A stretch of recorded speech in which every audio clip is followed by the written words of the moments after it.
The first is the Customs Act 2026. This voluminous document, Customs Act 2026. It incorporates all the amendments that have been done over the years into one single document. And so it codifies all the customs acts into this document. It makes it simpler to administer, and it will make it more efficient, and it will seal the loopholes that have made government lose a lot of revenue as a result of the scattered nature of the law. So that has just been signed, the Customs Act.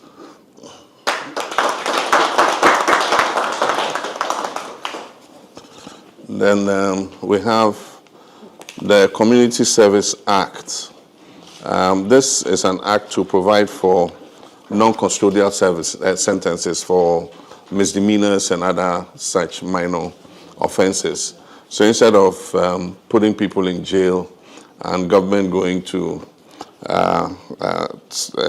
have to pay for looking after prisoners, a lot of prisoners, for stealing goods or for committing some very minor offenses, they can be sentenced to do community service for the period that they are convicted for. So there's the Community Services Act.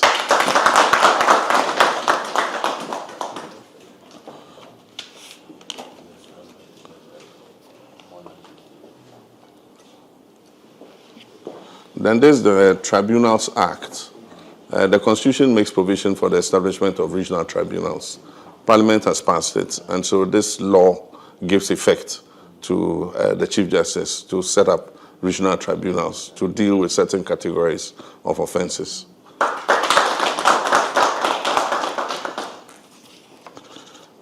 There's the Maritime and Related Offences Act. These are to cover crimes and offenses that are committed at sea. And it gives effect to the United Nations Convention on the Law of the Sea, which Ghana is a party to. And so this is the local domestic legislation to enforce that particular Maritime Offences Act. Then we have the Act for the National Defense University. As you are aware, we have set up a National Defense University, and this act gives effect to that university, accredits the courses, and makes it a legal and a statutory entity. So there's the National Defense University Act 2026. Then we have the Income Tax Amendment Act. This act exempts people who earn the minimum wage and below from paying income tax. And so anybody who is on the minimum wage or below the minimum wage is exempt from income tax. Then there's the Energy Sector's Levy Amendment Act. It is to deal mainly with fuel oil for the factories and maritime vehicles that use fuel oil. Before they were exempt, and there was a lot of abuse. And so now they are required to pay the taxes and then present their evidence for reimbursement. And so it will plug a loophole that has existed for so many years. So there's the Energy Sector's Levies Amendment Act 2026. Then there's an interesting one, the Ghana Cocoa Board Act. I'm sure our cocoa farmers will be happy. It incorporates the reform of the cocoa sector, and it includes our promise that we're going to process at least 50% of our cocoa beans locally. And so this act incorporates that. Aside from that, the promise we made to farmers that they will earn 70% of the world market price of cocoa is also contained in this bill. So promise made, promise fulfilled.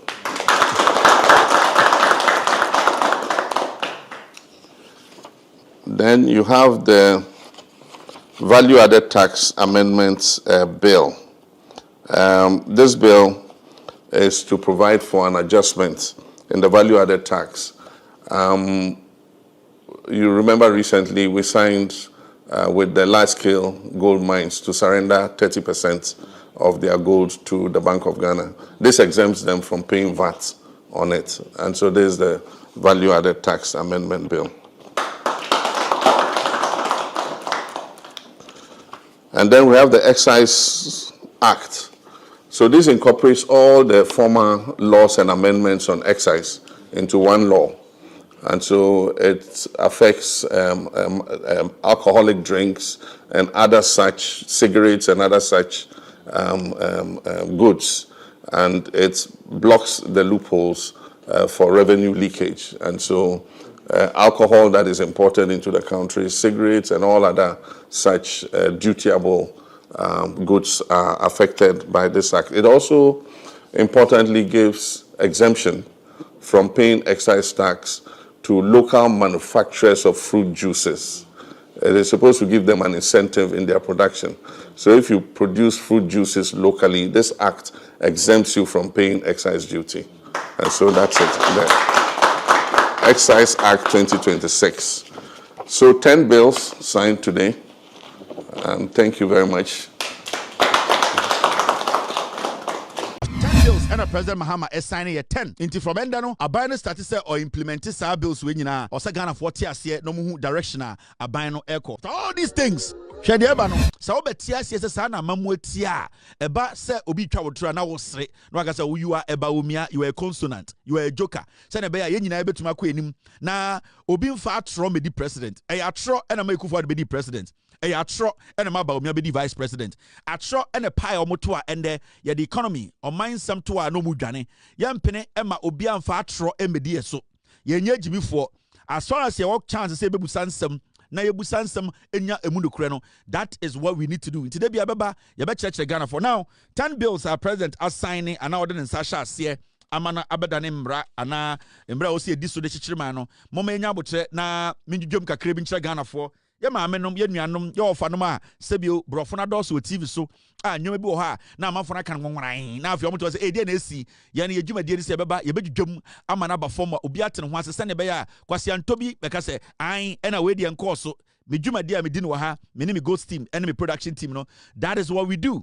Until you assume what is yes Mahama signing 10 bills no ase kire sende na ebe ye dwumadie be na ebe gina so me be tu mirika afem adwudwom kakra mo obi ate ase se na be ye kɔ enim no bibia enye obi wanwa. Now the first one is a year President John Mahama signs Customs Bill 2026 into law. Team, be on guard and remind me. Now, yakase Customs Bill Mahama and our President Mahama then in Sasha Sia. Customs Bill 2026 Sa bill brings Ghana's customs law together into a more modern framework. It is intended to make customs operations more efficient, improve trade facilitation, and reduce revenue leakages. In this bill now, President has signed ordinance about customs, your ports, no, sikaje, send you raise sika revenue, no, wouldn't say about your port now, sika do fa ho ye pa. Na yademra bebre aba in the past. Ya try say ye betumi ede abo ye port no ban ema sika enwunu nipa bi afa emra kwan bi so ana boni bi so ede wiya efri ye port no sa bill we president ede aba ede ne sa say ebe sisi sa kwan ni nyina ebe boa ama sebio sika ye gigi no port no edimu na yetumi answer ade ahye oman nim nti aban we ede nyoma atokwan mu a omo nim se sa nyoma na sebio omo hyehye no se omo se ye di dwuma your port send ye digi de sika sam ye de boy your port ho ban ye to make sure say dwadie ho nsensem no egira ne na so a parliament na say hyehye mbra bi mu se sambra we de mu odin ebetumi apcha teketahye proye ene kro no a ekoso port no nti abaye mra president in Sasha say ya jatuma ende eba Ghana your port no senia sika nwunu a enwunu fa ho nipa bi omofa nyoma ba Ghana omoto nyoma bi su kwan a omofa koti kwan bi so ewia no sa mra foforo we aba be si sa kwan ni nyina na yenya sika dodo obi friend revenue na yebetumi de akyekere man no nti important to say sa bill we are president in Sasha say no obeti ase senia be ya ye kɔ enim no ubehu changes anasen sakraya aba ye port ho ene sika gigiem se ne Ghana yebetuma bo sika gigiem ho ban na aboa ewo dwumadi a yedi no ewo port. Now assign another bill your friend no the community service bill.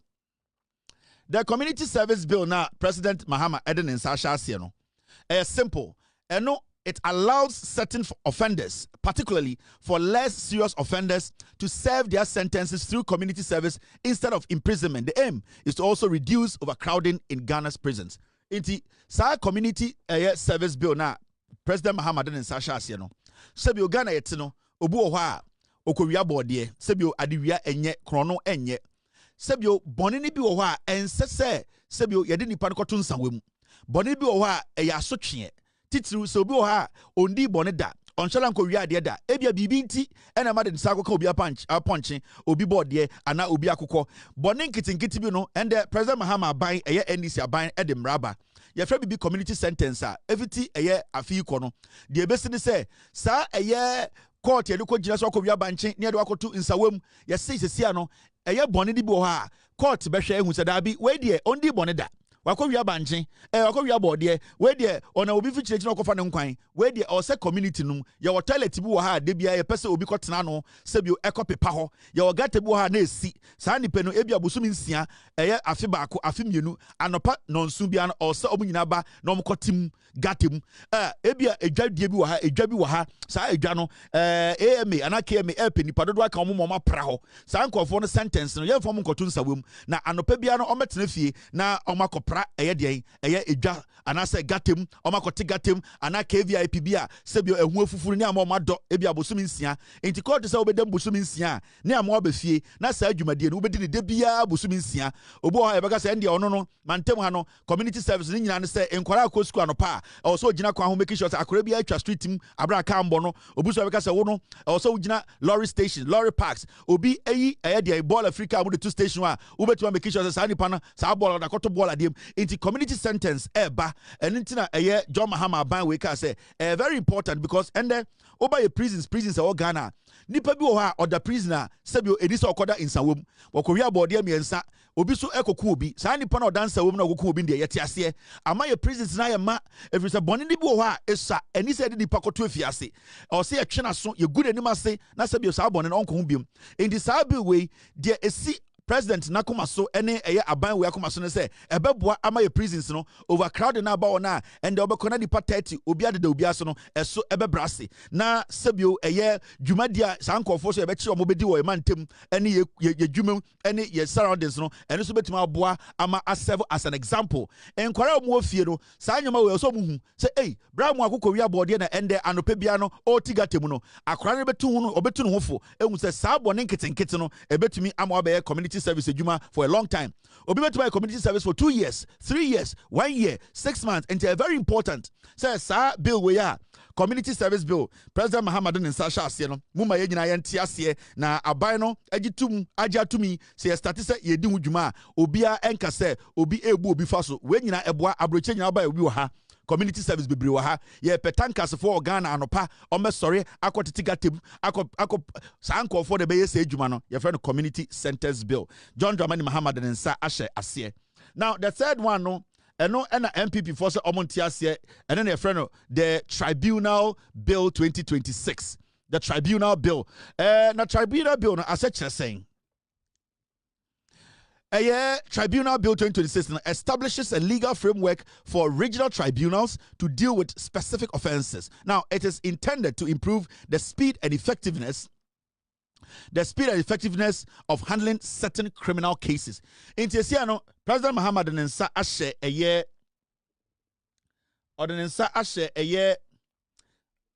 bill ase bill 2026 no and I'm a no idea abawe I'm making sure say region biano ye benya idea friend tribunal. Now omujima di ombedi nyina say boni bia specific boni sebio war region bi mu no ye beti sa tribunals we ho ye ntam asem no enkonko gina court na ye atwe wo tintintin e de say auditor general and I say original auditor general and the auditor general himself or yes some audit bi na a government agency municipal assembly bi ana MMDC bi ya betu onkratemu ni abehwehwem na se onyoma na ACC so a ehọ na regional tribunal de wakogina ho na sebio omomote case na no edi wasem se ultimi improve hu sa asem no sebio udi bema ehọ na na ejelu enti sa tribunal we ebema pressure eda ye judiciary ne so ende ukọ Ghana nipa bi edi bone uka se me do ukọ koto se mfa me ho court de se ebeche ye bedi 4 years o ni sika betena court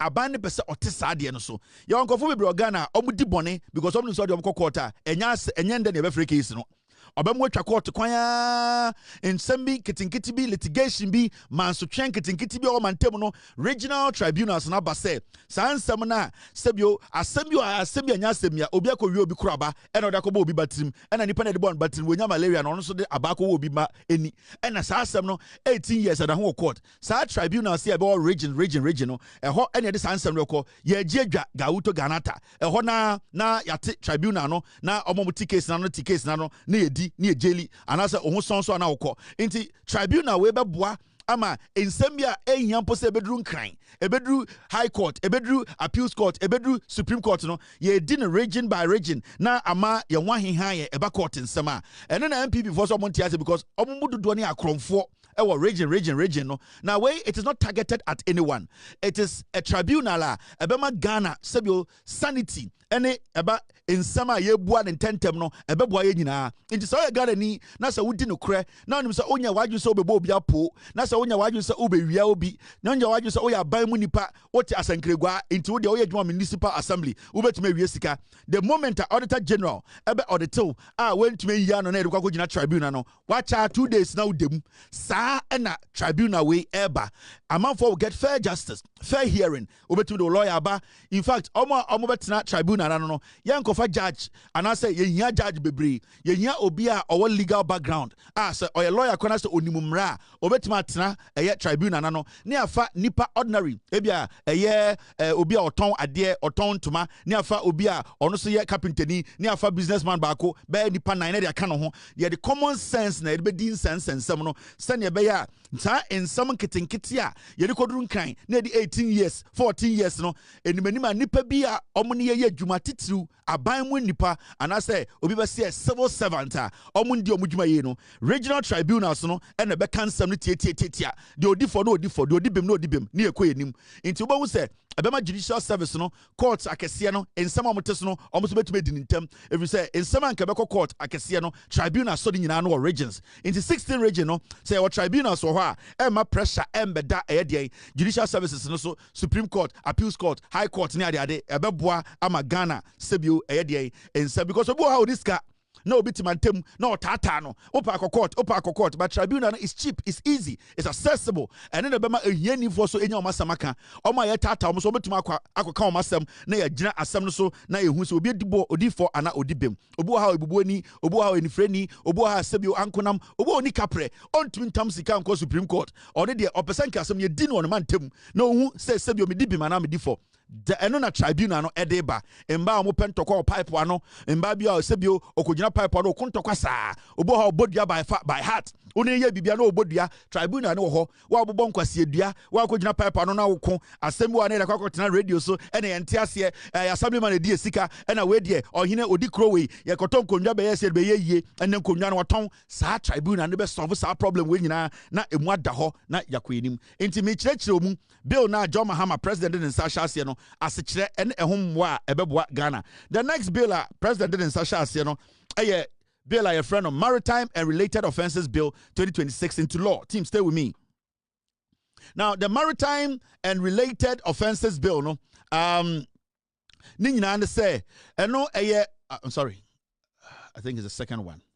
And no, obi a friend, it creates laws for dealing with offenses committed in Ghana's territorial waters and maritime zones, including matters relating to Ghana's obligations under the international maritime law. In fact, OSHA, Ghana, yene inkrobi ene share border, ewo eposo. Epone da osana, etiniko Togo, etiniko Cote d'Ivoire, ya de no, obia wana sase.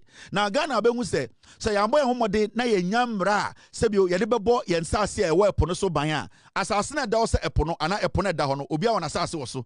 Ghana ye asase, ye wo ye hye, Togo wo ne hye, Abidjan fo wo mo hye. Se yambo homode na se sebio ya anya den ya nyambra emfamwa am protect ye hye na ewo ede ye epono so a obi betuma fa sebio ye share ana ya sase da epono so enti John Mahama ban said abi omo de mra emu odene a aye dendin se mo si ni bibi no omo de aba ebebo eye den eposo no so ye sase da so no ho ban se ne be ya obi entumi emba ye sase so emba ye nyoma bi a enye obi entumi mba Ghana epo asase so na omehwe oil nguo na the international community and the laws no emba affect Ghana enti ni nyina ne say president ashe eye emra a ye be so say ye territorial the waters no epo no so no ye nsase na da so no ye bebo ho ban na nipa bi pirates bi nipa boni bi entumi wuram embedi the adwuma ema ne betia Ghana be hia say ye bebo ye po ene ye nsase da epo no so ho ban nti we so another emra president nsase ase a ni nyina so omobo the ye nsase da epo nim ho ban na sebio oman bi embefa ye nsase emfa nkoye nyoma bi edi so omoye ema Ghana ho bekire ye because ye nsase da epo so no eno ye ships ne ba omutumi gina so omutumi twen ansa na ma doke saa nyama ne nyina hia sa woni eyi a asase opo so a ship kese ana vessel to be bedu na onya bebi a ongina because e wo se ogina epo no so se eye port wo eye free a na wa ba be doke obegina ho ansa na oyini nyoma e wo so protect saa nyama ne nyina because so one protect a ship bi ana vessel bi di nyoma efree amanone ba na ogina eye den wasase no so epo no so a pirate tumi attack no but so to protect wo side na nkofo tumi embu nkam so na sebio emoma eye den oye ne ensi eno ene frɛ no eye the Maritime and Related Offences Law. President Mahama edenensa ahye sa eye mrana se.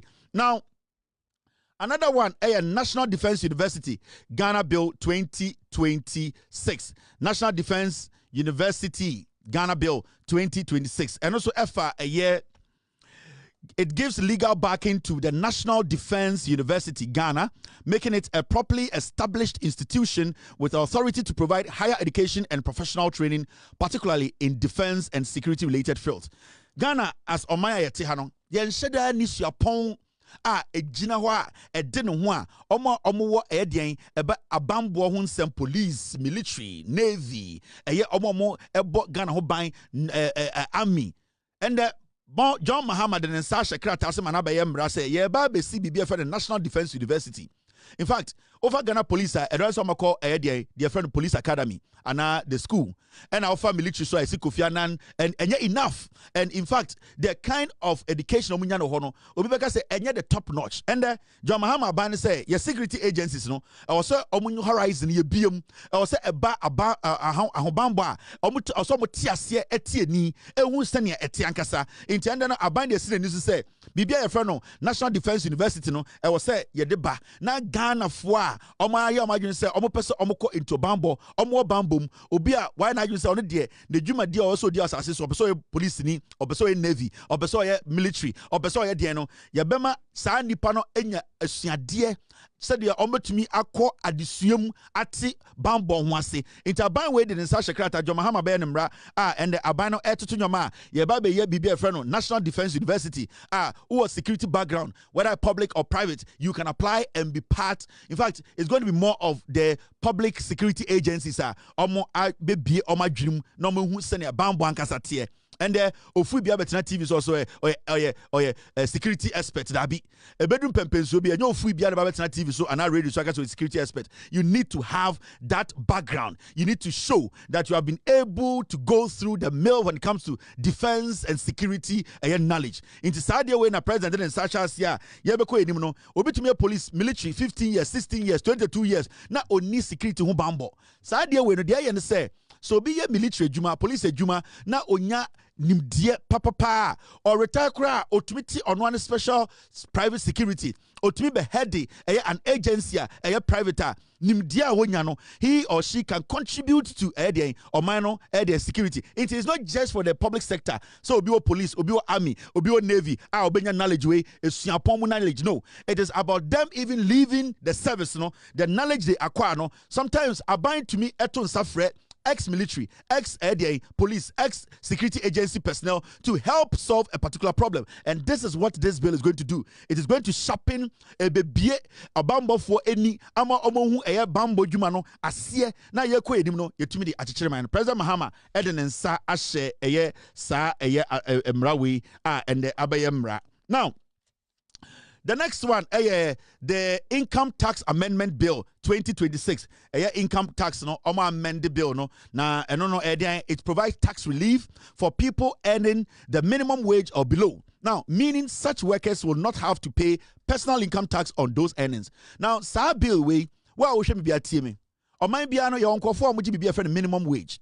Omono ena sebio eba aketua obi ye adwuma aketua omono moje kitwa kuma pa. Now President Mahama and this what say who said abi sebio obi ho ha sika ogino above the minimum wage or jisika pa. Your uncle for ha majority of them no almost should be a friend minimum wage. Sika ebe kan mo nsabo sum bia na nya sika omotumi dia bibia nanso omo ye den adwuma.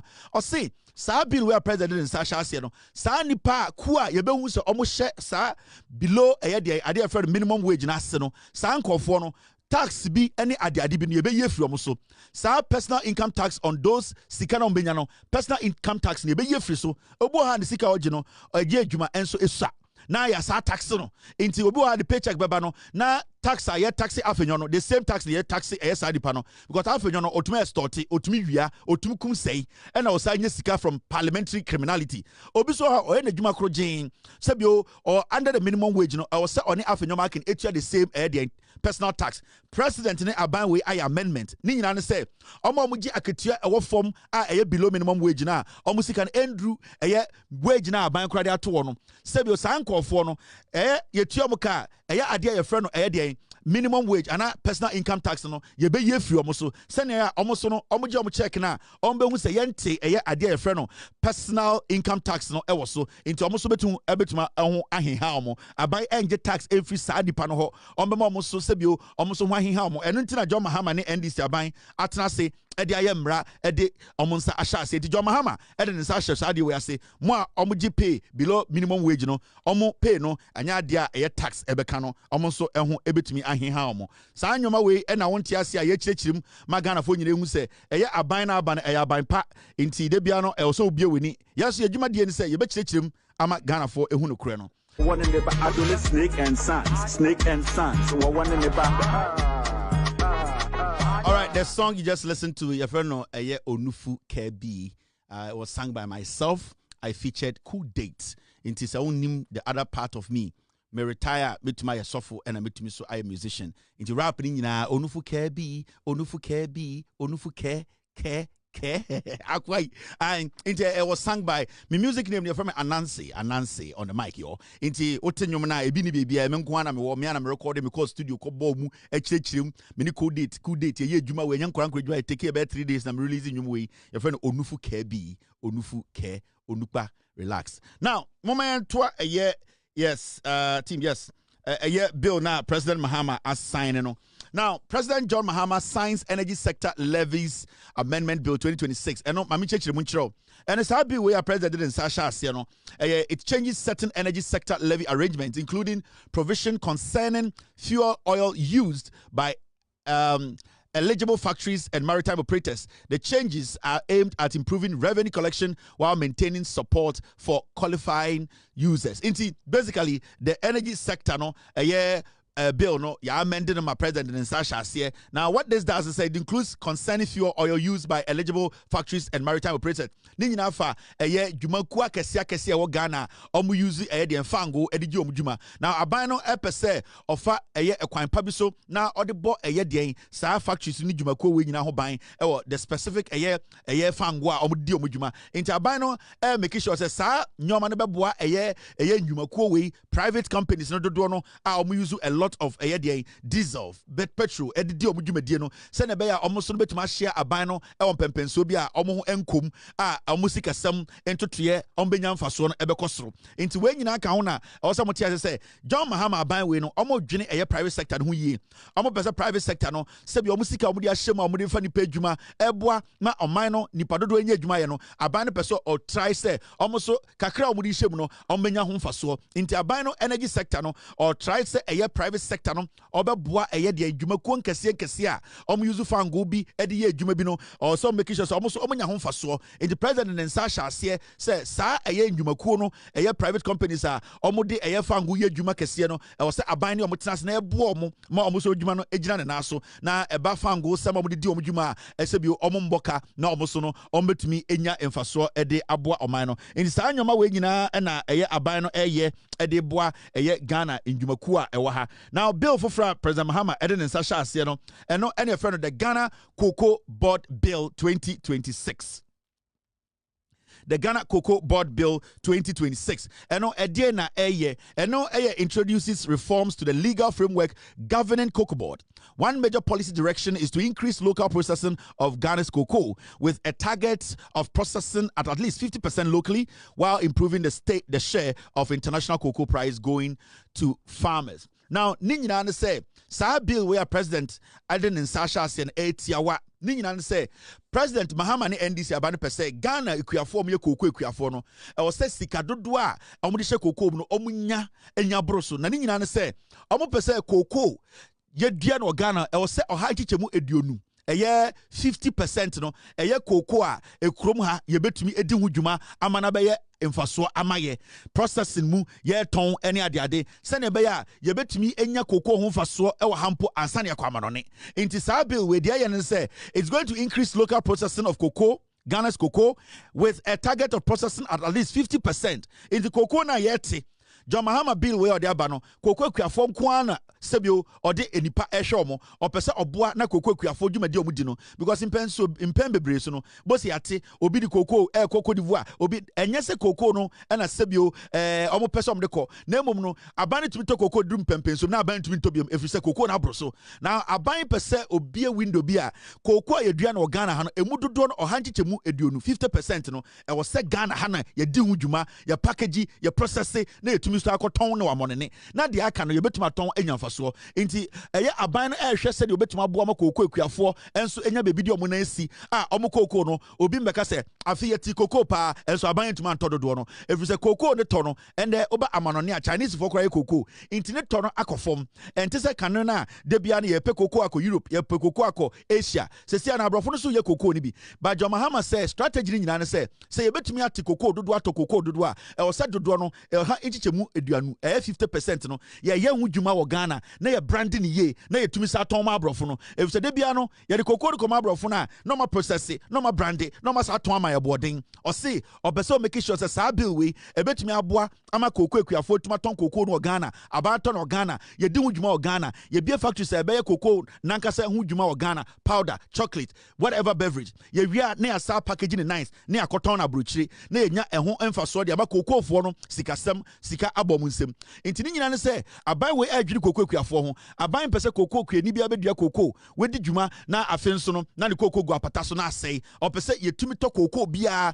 na yetumi to koko bia na o se yetumi make sure say emu 50% de yedi hu dwuma ya ye hu dwuma ya branding ye ya ye fine asa akoton abrochire aton bi wo Ghana aton bi wo bibremu ha ama yenya ho mfaso ma koko ekuafo no sika abom nsem. So this bill is very important because we are looking at making sure say ye koko a yete no ye bedi hu dwuma wo ha aton wo ha nya sika e wo koko fio koko ekuafo enya sika ansana de beka ne yakoton na monone every say bebia yedu no yentu fa ye re nyina nsha brofum say omo beto koko nyina say yambo ye homoden na ye nyanka say koko no ye ngina so anya ne ye amana ngina se ne be obi behuma ne kwan do no no so akra bi efri ha ye wo Togo, Nigeria, Ivory Coast ye wo nkro bebre wa Africa ha omo pe koko no bi ato edi keke nanso because ayenya hu adwuma ye sori ane atam ne nyina koma abrofo no kwa na makoton amasankofo no ye pese ye seize sub-Saharan Africa ha market no and extend it to the other part of Africa until say ye nyankasa ne koko no ye di hu dwuma ye process ye branding ye packaging nice na ye ton Africa ne amanone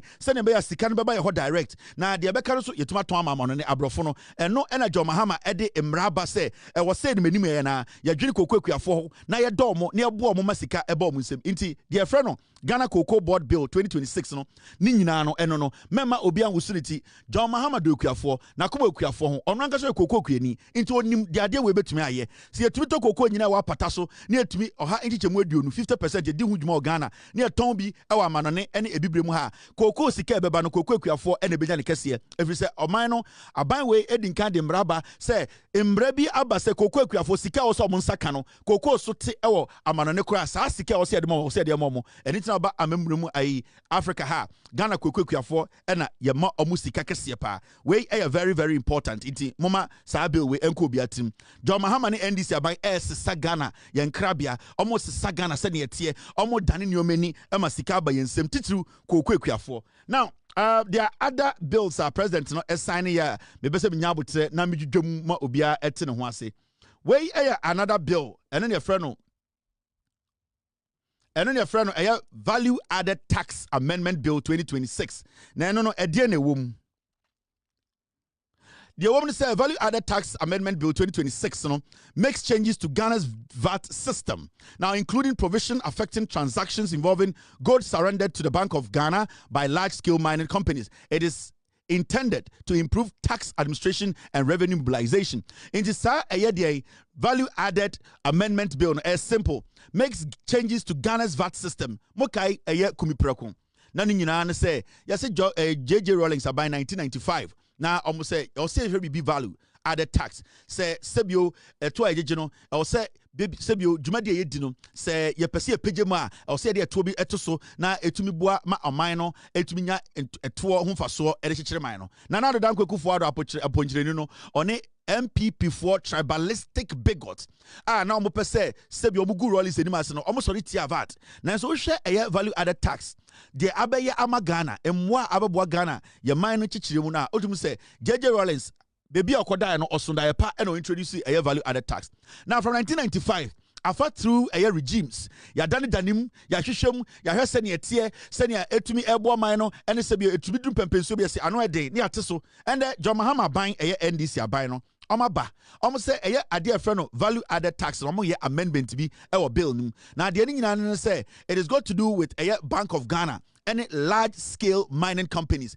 A twa omutia or gold omutu edekwaman on Nicoton, any gold as Sebio Yedi Juma or Ghana. Amendment when the Abene say, I will say improve tax administration and revenue mobilization. Enti sa bill we no the abene say ebe target in Jumaku a dodo no gold Juma omo etu ye gold dodo ewo ne kesiem etumi edekwa broche koton nya ho faso no ye de tax bi ba ana VAT bi ba ye de beto so se de be Ghana benya ho faso dodo no if say say ye pese ye gold no sebio Kuraba akukura free Ghana e say nya ho faso dodo editina gold board wo ho a Bank of Ghana ama you make sure say your gold and sika kokko bia ye tubia no emu about 90% e ho faso de beka Ghana in the side we no it is protecting your sika kudia and say ye sika kokko e free Ghana. It is targeting bigger mining firms omo eye dwumadie omo tu gold wo Ghana omo di bi e kwa monane a e ho sika omo tu ama mine no esua inti esi an John Mahama so I na adwene say sebio e wo me na e wo ye no two different things. We could be businessmen, we could be business nation partners, but when it comes to our royalties, when it comes to your gold now, we need to understand and we need to have better value for it. Inti John Mahama bill we ordinance asha no companies akese omutu sika kokko wo Ghana ni nyina no or be make sure say obi atua de eto dodo no wo Ghana ansana gold on beko but enye gold ko omutu fan keke e also omo pass through gold board ni ehwe say gold no de konankasa no gold ayetu ni ye enye koti kwan so enye illegal mining gold ho krojin and it's a gold board it has the rights and oversight responsibility to make sure say sika kokko be betu Ghana bia no omunim be free, they can trace it omunim nipa o 2 year and omunim be echo, and this is the structures I edited to Edebo or mine buying your good dear Yesika Coco near to Cromhan and another Danko for the Gabi or Chodako or Chehine, any MPP you fui, Eddie, be a friend Ejapa, Ebaye, Nanka, your good dear was Asiasi, Nanka Moko Tom UK, and there ye nya party, any Aban Pa, Aba, Ebo who buy me a young for so every Sikakoa, ye to the assassin. This is the difference between the NDC and the MPP. MPP, Omi Akron for you for Omo Mugana, Omo the Omoba, a re. Ene krono ena ka omo yenya abaya John Mahama dan no a omo pese omo boy sika kokko ho ban e kekere oman no na etumi nya eso mfaso e kan ho bi na the gold board e di over $10 billion e di abre Ghana ni nyina ne entotoye ene nhyehyeye aban we eye e make sure say ye gudie wa asase no say gudie no ya bo ho ban enya ho mfaso. Now the next bill president Sebio wa assigning adensa sha ase no your friend no e the excise bill, the custom excise bill. Now Ni nyina no asɛ saying. Are we good? Yeah, we are good. Now, the Excise Bill 2026 is simple. Consolidates and updates Ghana's excise duty laws. Now, it introduces changes to how excise duties are administered and provides certain exemptions, including for locally produced fruit juice, while seeking to reduce revenue leakages. It is looking at especially Ghana fruit juice. Fruit juice no abano ede saa embra we aba sene ebetuma bo mo na sebio duties a omu tia ansa na mutumi krampo ahyepe omu nyoma akọ ana omu di dwumadie bi no aban ede saa bi we aba aban di nani behwe ekuafo omu di dwuma eye nyoma wo Ghana omu ankasa efa de kwan paso ede juice ede fruits omu de nyoma ya manufacture Ghana no aban ne pese saa enyumakuo no ho hiha omu into de saa mra we aba se de be saa mra no ebebo omu ho ban na especially no omu nko tax de betuma tete so se ne be omu betuma ye more produce na se bi omu ship bi akwa manone ana se omu de nyoma bi ba omu ho hiha omu no betuma fa nipa dodo into saa excise bill we ebeboa ama sebio indwumakuo wo Ghana omo pese omo di dwuma ma ne ko enim enso ebia excise duties bi na etwe omo sign no omo betumi enya sebio home kakra na sebia obi ha oye fruit juice obi oye elewonyo obi oye ebia tatale e na wa package obi ha ebia na oye alata semina odadan semina obeso ship ko other African countries na shipping no kra nya de ketwa nti saa nyoma na ban pese o identify sankofo di nyina na e mo special duty bia omo betumi tua na saa emra we so ano de on person mo ye ne se on person mo de boa na nipa kuo bi omo wo ye porta omo enwini edua yesika no ebesisi ano na omo a ye pese ye boa mo dwumadie no ekoso omo companies gina omo na so no omo so enhu etumi hiha omo na omo tumi check akra bi na omo tumi produce more na omo ton na omo fa nipa dodo e wadwuma ene friend no Excise Bill 2026. Now the next bill our president Eden in Sasha Sieno and no am I done? Team, I ran through everything right now. Okay, so 10 bills and President Mahama is signing a 10. My church in the watch though. Into from Endano, a binary status or implemented sa bills when you know or Sagana 40 years no more direction a binary echo.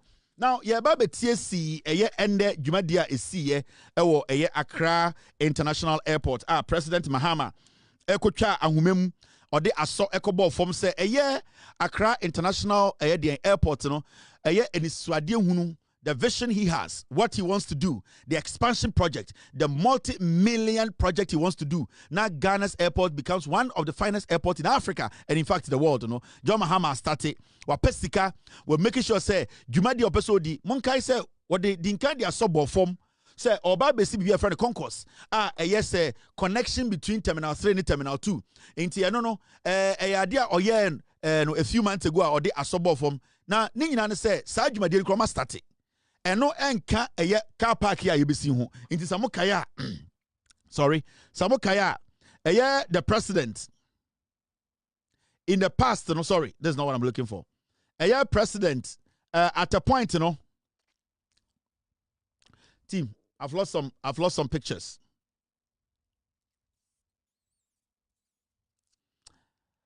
team a few months ago President Eddie Asobo from say, "Omo beye bibi friend concourse from Terminal 2 or be join Terminal 2 ni Terminal 3.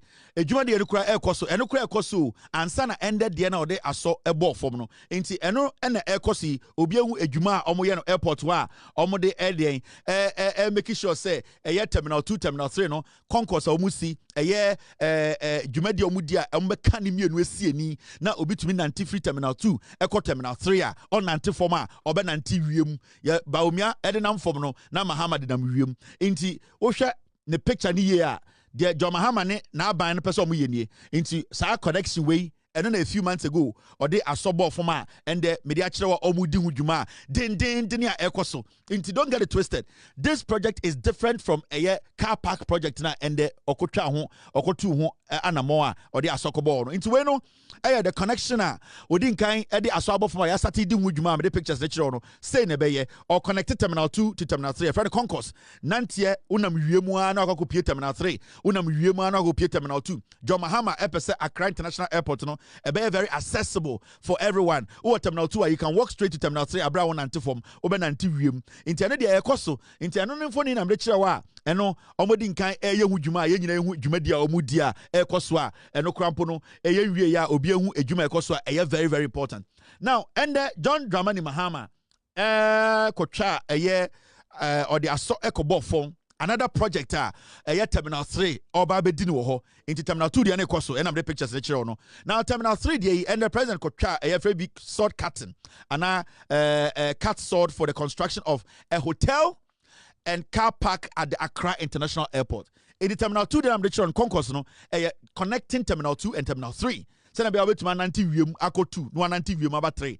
Now and the no hotel any multi-million dollar car parker yeba ben or terminal 3 over 2 to 3,000 cars betuma park or na ya hotels a papa nipa to betuma park car enu nie enu na ende John Dramani Mahama edi hudwuma mum yanko tie president na no asem eba na ya bedwudwam amagana for ehu no kure no. All right team, okay, let's do this. This calls for continuous investment in infrastructure, technology, safety, security, and human capital. It also requires close collaboration between government, Ghana Airports Company, and the Ghana Civil Aviation Authority. Every institution and every worker at this airport contributes to Ghana's image. The welcome at immigration, the efficiency of baggage handling, the cleanliness of our facilities, the management of traffic, and the courtesy of service providers all shape the visitors' first and last impressions of our country. We must therefore cultivate a culture of professionalism, discipline, and hospitality across the aviation value chain. I'm happy that the Ghana Airport Company Limited and the Civil Aviation Limited and other institutions working at the airport are taking a tough stance against soliciting and begging visitors for tips. It reflects very badly on our country. Ladies and gentlemen, government is equally committed to improving air connectivity across the country. We're not only improving the Accra International Airport, we're improving aviation across our country. During my recent visit to the Upper East region, I inspected the site earmarked for the development of the new Bolgatanga Airport. And I'm pleased to announce that preparations are well advanced to start construction of that airport. And the president take us and then or say, and yes, say Accra Nkwa and a ye sa adiewe, or say Ghana. Eba ewiemshine dwumadie airport baby a shine be see any nipa eko efa na nipa AC no o se edusadu industriade a opese oja magana fo ehu se oman no baby yedu no yeduru baby a ewiase pempenso dwumadie internet so modern world no Ghana so ebeka ho bi o se sa dwumadie we dwumadie a opese okire Ghana ni ewiase nyina se Ghana so yabedu na eba ewiemshan gina bia ene se ne nipa ehun beto no ma nwoma akọwawa na dwumadie we dwumadie ebe start ama ewiase ehu Ghana o se engina wa idea of person connect Ghana nyina when it comes to aviation and I say baby a shan gina na nipa fa a friend airport no o se na say okọ srem e ma okọ hu dwumadie ekoso ewo the Upper West airport no almost omuguso omoye because obeso connect kuro no se na baby a wo bia no umba weni pre no na wedu baby a person okọ na osa kan asem bi moma yenko ne yenko tie president. And let me state for the record that all these airport projects, the Ghana Civil Aviation's new control tower, the refurbishment of Terminal 2, the transfer concourse between Terminal 2 and 3, and currently this airport parking lot and entertainment and hotel space is being funded entirely on the balance sheets of the Ghana Civil Aviation Limited, that's for the control tower, and for all these other projects on the balance sheet of the Ghana Airport Company Limited. The government of Ghana has not given any of the two institutions one single cedi for these projects. I wish to balance sheets of the Ghana Civil Aviation Limited, that's for the control tower, and for all these other projects on the balance sheet of the Ghana Airport Company Limited. The government of Ghana has not given any of the two institutions one single cedi for these projects. I wish to commend the Minister of Transport and all those associated with this project. This is what we want to see. Develop our country, but don't go to Atufosin and ask for money. The president take us and I'll say, from Terminal 2 to Terminal 3, I connect Grand Concourse to put the two together. Any a friend a control towers Obedu Airport near see a 19 be Sanko for no omnum control plane BAC any day A2 or say Sa Jumadi no any Sa Diomobabe a airport car park ni hotel no or say Obaso Kacha Ghana for say a Jumako mienu ena Sebio or Matiti room in Faso Munyano or Maki see near Omudi Jumawe a buying entam sikan free baby Uncle Bob Bessia say or the Jumadi way in the Terminal 2 Terminal 3 connection na Omo your master Juma ya the concourse finfi mo ya bridge sa 2 terminals no or say bibia your friend Ghana Airport Company any Ghana Civil Aviation Limited any Terminal 3 car park ya any hotel ti or say sa nyoma we nyina no airport Ghana Airport Limited any Ghana Civil Aviation Limited omuna omo generate sika wo Ghana dwuma de omudie mfaso omunya wo airport sika kakra omo jeje no na omudidi dwuma we ya anko buroni ho anko bobesia ya anko baby anko fa cap ato force na anko baby anko ka say yesremo moma yesika ne mfa nye airport no into obeso kire say aman a yetimu no aban a enimu nyansa enu ankasa etumi bɔ ne ho mɔden etumi enye sika de yesa adwumade we ni into Ghana ni na wo hwɛ me a mema obi nka nkyerɛ wo da say aban no de ka beto yeso da bi aban we eboa Ghana aban we John Mahama di enim ene omo maka eboa no omo boa Ghana efi say sa adwumade we yenim say ya no ma anka omo ba ka kyerɛ 100 billion na omo kɔgye ne Kazakhstan na o say de ekufu ado hwe akoto so ansa na yakotua but se sia no de yenya yehu say aman na yetim no aban no president no ahye agency bia ese omo mbɔ di na omo tito omo rem na omo nya sika dwumade omo di no omo so entumi mfa mmoa Ghana we would like to applaud Ghana Airport Company Limited and also Ghana Civil Aviation Limited say omo nyina etuma ba together ewo Benkrom a one mind to make sure they raise revenue for this project and ebia obi enim Terminal 3 hotel any car park na John Mahama Banwe and the omode asokobo foma omobe no obese ohunu ye pa ma memfa enchero this is what is going to happen John Mahama AC NDC AC and omesi more.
So this is what is going to happen at Accra International Airport, and John Mahama will make sure he completes this.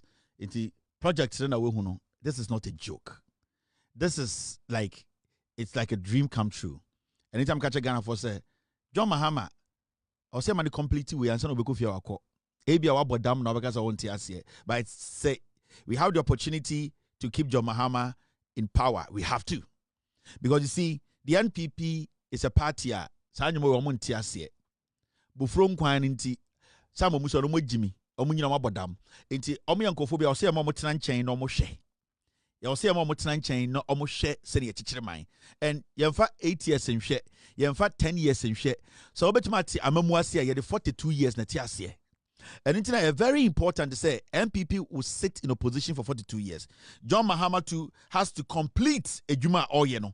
We have to support him to make sure say Ejuma Oyeno are complete, and that is the most important thing. Say anyesa na along the way, yaman kwasi a 4-way chance they will come and destroy everything because minotie oforiata kenoforiata gabimo sa project we near more chance on my befa. That's what they do. Sa gabi mo na ebusuafo ne sa akofo no sa nyoma we nyina ye wia ne momo ba omi agimigimi we chance ne de tumi ma no o ma be fa nyina ye hu se ne o fom Accra nsase. We saw the level of corruption, the way they stole lands. Achimota Forest kwankofo wiemu ewuremu ko wiama eye Rebecca Kufuado. So these are professional, intelligent, sophisticated liars and thieves. The MPP, they are masters when it comes to Yeria. They have been stealing for years. And when it comes to intellectual stealing, oh, where there, and fire home, where there, Brony be never for Omubwa, Sanko from to Omuktiwa boy, Omutu quality say, a impunchino, Omu dangerous people.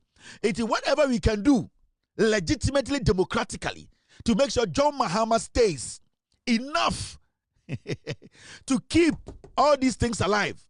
It is important. That conversation needs to be had because you see, it is important we sustain and continue this development. However we will do it, I don't know. You are a Ghanaian like myself. We are all normal citizens who are also witnessing history being made. This is our opportunity to keep good brains in power democratically. Whatever you and I can do to make sure Nyansa that John Mahama Tribunal, Sa Nyansa no, you are sustaining Manabua Ghana no, it is important we do it.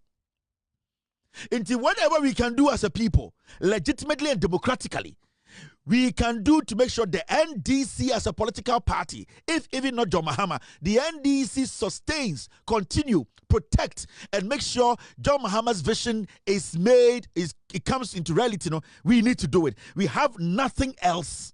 This should be our vision as a nation. This should be our aim. Whether with or without John Mahama, no, the vision of the NDC, the vision of John Mahama, we need to make sure it is accomplished.